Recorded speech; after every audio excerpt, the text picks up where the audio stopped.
Hello, relatives in all the four directions. Today was an exhausting day. There's a lot going on from getting up to all the way to this moment. Yesterday, when I got to Unity, which is, for many of you, if you don't know, Unity is one of the largest youth gathering conferences in the country with our Native American youth.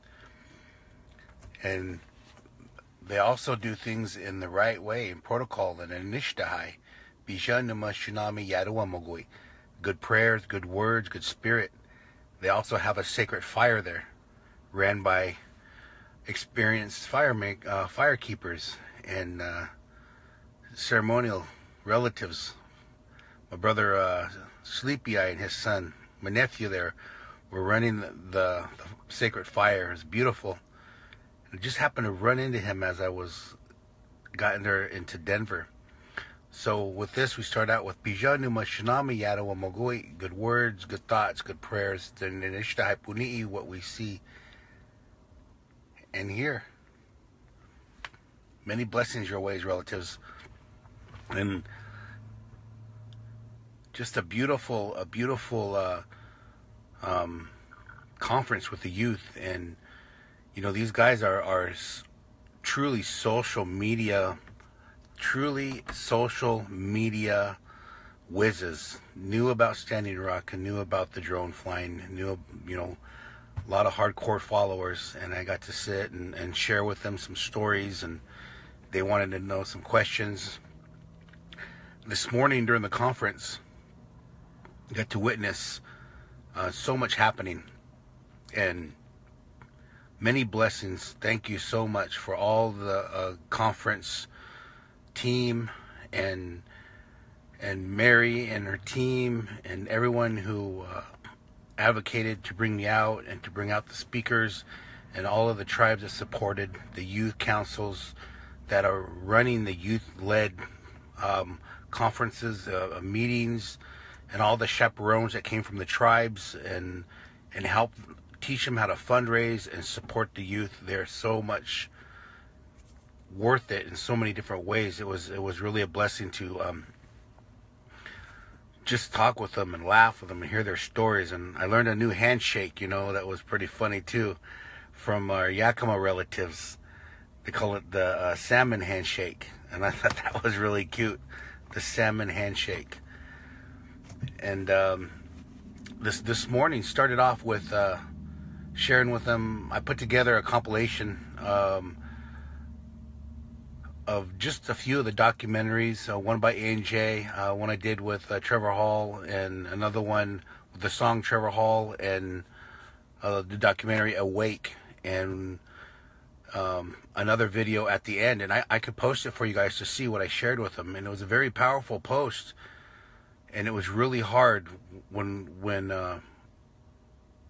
there wasn't a dry eye in the audience. It was really emotional for them. So we started with prayer and took care of our relatives there, all of them that had family that went to Standing Rock, that stood in solidarity, their tribes. And I had some relatives come up and do prayer, and it was hard for them too as well. You know, they had a lot of emotions that were suppressed. And when they seen that, it just flooded out. And I also want to acknowledge the Pine Ridge youth. I'm really grateful that they came up and stood on stage with us and shared their stories. And so the Pine Ridge youth came up and stood up there with me, and it was very, very it was awesome to hear our young people speak and share. And I got to speak with a few of them on the side and hear their stories and try to do what I can to empower them to continue to, when the times get tough, you know, those tough times create tough people, and those tough people outlast those tough times. We watch those films and I can always, I mean, just to see my relatives, my brothers cry like that, you know, it came out with me with emotion as well. And the day before, I was talking to some sisters, chaperones that were there, and I was sharing with them one of the videos to show them about the buffalo coming over the top, and I remember I just started crying, and then I couldn't help it, you know, and I could feel that even though I've watched these videos, I've edited these videos, and to help water protectors, I've looked at every single frame, that when I show them, I get emotional as much as and I don't think that'll ever slow down or stop. It hasn't even ceased to lighten up, and the tears just come out, and so we gave the opportunity for the youth to ask a few questions, and one of the questions was really important that I thought was how do we get away from the corruption in the tribal governments, and you know, what is it, how can we regain our language and our culture there, and then just other questions, you know, that are side questions and on the mic questions. And I think that, you know, I shared with them that one of the things that I seen was traditional law be enacted at Oshek with the 7 council fires. Although that's not my tribe, you know, we came in solidarity to help and provide support in any possible way when everyone came there. And people adapted to the protocols there and learned the best they could. And, man, these youth, I just wanted them to know that they're the answers to the ancestors' prayer, the 7 generations, and that they're so worth it, and that they're gonna come up across some things that they're gonna question themselves, and to, you know, I hear a lot of people say, you know, we walk in 2 worlds, white man world and Indian world. I told them to walk in 1 world and indigenize the rest, indigenize the other one, indigenize it to fit you. And shared teachings that I learned at Oshek Rosebud, Sacred Stones, Cheyenne River Camp, 7th generation, all the different kitchens that I went to, Grandma's Kitchen, and shared with them the protocols too. You know, we adjusted to protocols, we adjusted to that trans protocol, and it just strengthens ours. And that sometimes it may not seem like that's the right way, but that's their protocols, and it helps us be stronger spiritually when we can adjust to their protocols. And the questions they have is just so amazing and brilliant, and high thinkers, and you know, so I wanted them to feel that they are the warriors, they're the intellectual warriors, they're the ones that are going to pick this up. So us right now have to do the best we can to make sure that they don't have as hardships as we had over at the bridge in the North Camp, and to prepare them, because the media is what's helping us right now. The media is helping us in protecting ourselves, protecting the people out there. And also I shared with them about the infiltrators that are in the media. It says there's particularly one person in the media still going around here that still has I just shared with them what yellow journalism was in media, and when you find that unhealthy media, don't promote it, don't look at it, don't go towards it. And also about infiltrators in the camp, and what the rumors that they would start, and the gossip and the false actions, and how that affected our people. And it also caused our people to argue in areas that we didn't need to, because that was the weak link in those areas for them to continue those rumors, and what that meant, and the knowing their rights as young people, but as dual citizens of 2 nations. And you know, my limited time was there, so I didn't want to bombard them, but I just wanted to empower them with information, and not bombard them with it, but just reinforce the information I was giving them. And I was sitting there thinking to myself, wow, you know, as we are getting buried as they're trying to bury us in media blackout, in the court cases, financially, what they're doing is planting us in the ground as medicine. And we're sprouting all over the country and the world with teachings. And it became just apparent at that moment that that's what they're doing. That's what's being done. Our voice isn't being suppressed. It's being regrown in different ways. And I wanted to encourage them to think outside of the box. Take these messages home. You can always reach me, always contact me, and I'll always be here to make sure I can share whatever it is I've learned and to help give you the tools. And also shared with them that the documentary that we watched, Awake, was 100% contributed to the indigenous media, the youth indigenous media. It's just amazing to just hear their conversations, and then to hear groups come up from their communities. A lot of Arizona groups come up and share their issues in their community. The Ute area down in Arizona, their area down there in Paiute country. And I met some relatives from Paiute country and Oahe down in the area, the group down there. And Texas, group down there in Texas. And there was a couple of thousand youth. And this is the movement. And just to hear them be conscious about tribal governments, that's not the solution. And I just shared with them that we're all a piece of this puzzle, and that as long as we're practicing our inherent right to harvest our traditional foods, to practice our language and our culture and our way of life, no one can ever take that away from you, no matter where you go. And that's how you always keep one foot in the door. After I got done speaking there, I walked down and I got a text and confirmed with my attorney that the case has been dropped. And I think that was just a blessing with the strong prayers, because we did send prayers to all of the water protectors in the legal system and the court system right now, and we were able to share that with them, that these prayers are strong, and they know they're strong. They're the ones that made the prayers, and the blessings there. And it was just amazing.